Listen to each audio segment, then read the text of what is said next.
Good morning. My name is Israel Acevedo, and I'm an owner-operator who has been driving in this industry since May of 2015. For the last 5 years, I have been driving on the Uber platform. This is my primary and my only source of income. It has been for almost 8 years. In regards to an increase in driver pay, we definitely need one.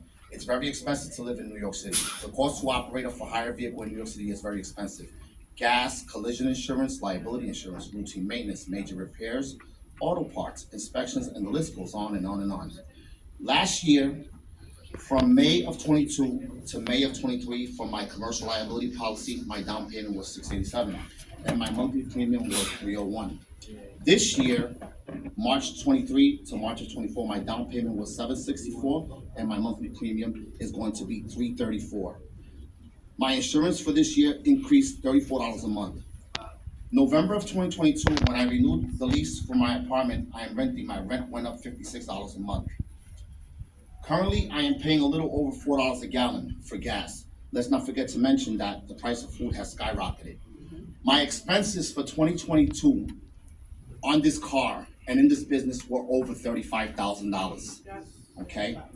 On October 3rd, 2018, at a TLC hearing, former TLC Commissioner Mira Joshi stated the use of the word utilization. It's been used a lot, and I think you will hear it a lot today. Basically, it's a requirement that each company keep drivers busy with paid trips, and if they don't, it will cost them. Well, guess what? It didn't cost the companies anything because they locked the drivers out of the act.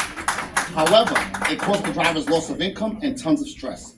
Me, my family, many drivers and their families suffered in those lockouts. The lockouts were a time filled with lots of stress and much uncertainty. The TLC telling Uber and Lyft that they have to keep drivers busy is an unrealistic expectation on behalf of the TLC. This industry, like many others, is consumer driven. The riders request rides and the drivers provide those rides. Uber and Lyft do not control when riders will request a ride. Uber has already sent out communication informing us of what will happen if you guys start measuring the utilization once again. If you decide to start measuring utilization once again, how will we pay our vehicle loans, our commercial liability insurance, our collision insurance, inspections, registrations, vehicle repairs, vehicle maintenance, auto parts, gas, car wash, rent or mortgage, Con Ed bill, National Grid bill, groceries bill? If you decide to start measuring the utilization once again, we will know that this agency does not care about our livelihoods or well-being. We should not be collateral damage to the policies of the TLC. We are your consumers. We pay our driving and vehicle licensing fees to you, so therefore you have an obligation to protect our ability to earn without interruption. Like the gentleman who just did before me, I can't take another lockout. For me, another lockout, right? Again, I'm not gonna kill myself, right? Because my life is too valuable, right? But just know, I've invested $1,500 in a CDL license, and if I'm locked out, I'm gonna turn in my plates, I'm gonna turn in my car, and I'm getting the hell out of here. I can't do it.